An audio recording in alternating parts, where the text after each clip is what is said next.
Oke, kawan-kawan, kita lanjutkan pada termin yang kedua ini. Seperti yang tadi kita kerjakan ya, nomor-nomornya sudah saya beritahu dan mudah-mudahan kawan-kawan tidak merasa kesulitan. Dan soal-soalnya mari kita bahas nomor kedua, masih di paket kedua ya. Nomor kedua, pertanyaannya adalah manakah pertanyaan yang sesuai dengan paragraf kedua? Kawan-kawan, kalau menemukan soal seperti ini, itu kawan-kawan cari jawaban yang ada di paragraf yang dia tersurat dulu. Kalau bisa, yang tidak harus ada perubahan-perubahan. Misal seperti ini ya, Yuda bersekolah di SMA 2, titik. Di rumahnya terdapat banyak piala hasil lomba, titik. Ada 2 kalimat ya. Terus ada pertanyaan seperti ini, di manakah Yuda bersekolah? Itu pertanyaan jelas ada jawabannya tersurat ya, jelas tersurat. Yuda bersekolah di SMA 2. Terus ada pertanyaan kedua, apakah Yuda seorang yang pintar? Ada tidak jawabannya? Kalau secara tersirat jelas ada ya. Kenapa banyak piala di rumahnya tadi? Kemungkinan Yuda pintar. Cuman tadi tersirat gitu loh, bukan tersurat. Nah, kita cari dulu di sini yang tersurat. Kawan-kawan, kita lihat dulu di sini ada jawaban yang kemungkinannya ini agak membingungkan. Jadi jawabannya antara A dan C. Oke, A dan C. Kalau B jelas ya, apa peran guru? Tidak ada. Si jawabannya. Yang D, siapakah yang mencanangkan penerapan kurikulum? Itu tidak ada. Mencanangkan, ada juga menetapkan di sini. Oke ya, tidak ada. Terus yang E juga tidak ada. Bagaimana kondisi sekolah? Tidak ada. Yang ada juga jumlah sekolah yang mengikuti kurikulum. Baik, kawan-kawan, antara A dan C. A, apa keunggulan kurikulum yang baru dibandingkan dengan kurikulum yang lama? Itu ada jawabannya pada kalimat nomor 6 dan kalimat nomor 7. Yang A itu. Yang C juga sama. Apa perbedaan kurikulum yang baru diterapkan ini dengan kurikulum yang lama? Mungkin nanti ada yang berpendapat bahwa 6 dan 7. Lalu jawabannya apa, Bang? Jawabannya, kawan-kawan, kalau kita lihat kalimat 6, karena pada praktiknya kurikulum yang baru kita terapkan ini lebih menarik dibanding kurikulum lama. Pada kurikulum baru ini berbasis karakter bukan kompetensi. Kawan-kawan, kalau perbedaan itu biasanya setara, netral. Contoh ya, perbedaan motor dan mobil. Motor mempunyai 2 roda, sementara mobil mempunyai 4 roda. Misal seperti itu perbedaan. Tidak ada lebih baikan, tidak ada lebih buruk-burukan. Jadi tidak ada yang lebih baikan, tidak ada yang lebih burukan. Kalau misal tiba-tiba begini, motor rodanya 2, sehingga lebih aman atau lebih safety mobil, karena mobil beroda 4. Nah, itu sudah keunggulan. Kalau melihat kalimat nomor 6 ya, nomor 6 dan dilanjutkan kalimat nomor 7, jelas ini keunggulan karena ada kata lebih menarik. Seperti itu. Oke? Jadi jawabannya adalah A. Kita lanjut ke nomor selanjutnya. Nomor 8. Nomor 8. Kelemahan paragraf ketiga teks di atas adalah. Kawan-kawan, jelas ya kalau misalkan si A jelas salah karena nggak mungkin si gagasan ada di tengah. Terus B itu mungkin, C tidak mungkin, oke? Yang E tidak mungkin. Antara A dan D. A adalah gagasan utama yang terletak di tengah, yang D mengandung kalimat sumbang. Nah, apa Bang kelemahannya di sini? Ada anak yang berpendapat bahwa Bang ini adalah mengandung kalimat sumbang. Karena kan yang dari kalimat awal sampai ada bukti selanjutnya sampai dengan kalimat ketiga itu ngomongin masalah hasil penelitian. Gitu ya. Jadi para peneliti nyuruh buat makanan kayak sayur, seafood, bukan suplemen. Tapi di kalimat setelah kalimat ketiga atau kalimat keempat ya, kalimat ketiga itu setelah kalimat ketiga, di kalimat keempat itu ngomongin suplemen. Suplemen bisa dikonsumsi bila tubuh beranak kekurangan. Nah, itu jadi nggak nyambung, Bang. Nah, ada anak berapa tuh kalimat sumbang. Tapi kawan-kawan, kita lihat kalau kalimat sumbang itu biasanya cuma satu kalimat. Artinya dia benar nggak nyambung. Di paragraf itu dia sendirian. Contoh kalau kalian balik ke paket pertama, ya, paket pertama ada yang ngomongin masalah kurikulum 2013. Itu ngomongin kurikulum dihentikan segala macam gitu ya. Tiba-tiba ada satu kalimat sendirian yang membahas bahwa Jokowi adalah presidennya dan Anies Baswedan adalah menterinya. Itu baru kalimat sumbang sendirian. Sementara di paragraf ini ya, kalimat yang keempat, suplemen bisa dikonsumsi bila tubuh benar-benar kekurangan salah satu zat nutrisi. Itu kalau kita lihat ke bawahnya lagi kalimatnya, itu nyambung. Gitu loh. Nyambung. Jadi tidak sendirian. Cuma memang tidak nyambung dengan kalimat 1, kalimat 2, kalimat 3. Jadi kalimat 1, kalimat kedua, kalimat ketiga itu punya gagasan sendiri. Tadi suruhan si peneliti untuk kita tidak mengonsumsi suplemen, lebih memilih makanan yang biasa. Yang dari kalimat keempat sampai ke bawah sampai akhir itu ngomongin suplemen. Nah, kalau seperti ini bukan kalimat sumbang, tapi memang gagasan utamanya ada dua. Gagasan utamanya satu tadi si suruhan peneliti, yang kedua ngomongin suplemen. Gitu loh, jadi dua ya, dua. Nah, kalau misalkan dua ini kayak gini, solusinya berarti harus dijadikan dua paragraf. Nah, dari kalimat keempat, suplemen bisa dikonsumsi bila tubuh benar-benar kekurangan salah satu zat nutrisi, itulah pokoknya ya kalimat keempat.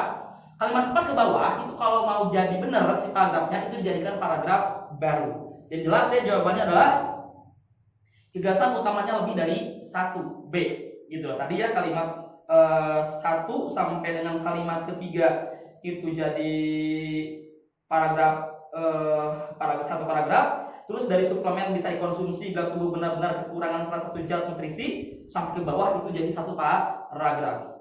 Oke, jawabannya adalah B. Selanjutnya nomor 17 ya. 17, lihat 17. Manakah pernyataan yang jawabannya terdapat pada paragraf kedua? Ini sama kayak tadi ya. Manakah pernyataan yang jawabannya terdapat pada paragraf kedua? Oke, saya bawa aja nih bukunya biar tidak tumpul-tumpul ya.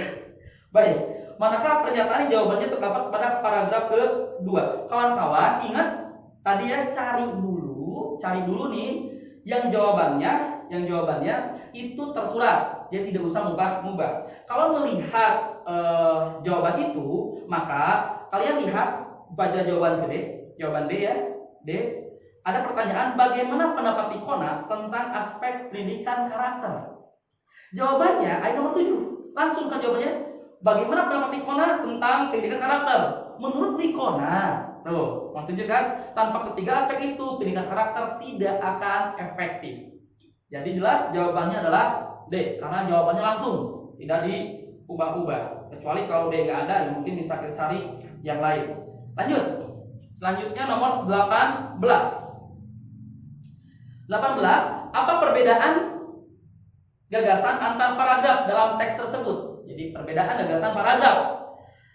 Kawan-kawan kalian baca, ini ada dua paragraf ya. Paragraf pertama, kalian baca baik-baik, mungkin tadi udah baca, itu menjelaskan tentang pendidikan, ya. Yang paragraf kedua itu memaparkan tentang konsep pendidikan. Oke, nah paragraf kedua sama tentang konsep. Masalahnya di sini ada dua jawaban, ada D sama E. Bedanya kalau D awalnya memaparkan konsep pendidikan secara umum, yang D itu, sementara yang E itu paragraf pertamanya memaparkan pendidikan yang D memaparkan paragraf pertama memaparkan konsep pendidikan secara umum. Jadi memaparkan konsep secara umum itu yang pertama, yang D ya. Yang E-nya paragraf pertama memaparkan pendidikan secara umum. Jadi bedanya kalau yang D konsep pendidikan secara umum, kalau yang E pendidikan secara umum. Nah, Bang, jadi jawabannya mana, Bang? Kita lihat ya. Perbedaan antara konsep sama bukan. Kalau misalkan kita bikin acara, misal begini ya. Acara di SMA, acara SSF, misalkan ini adalah acara pensinya anak SMA 2. Titik. Acara ini biasanya menampilkan kesenian, juga berbagai lomba. Kalau masalah bukan ke teknis, ya bukan ke teknis kayak gimana gitu loh, bukan ke tata cara, itu masih umum.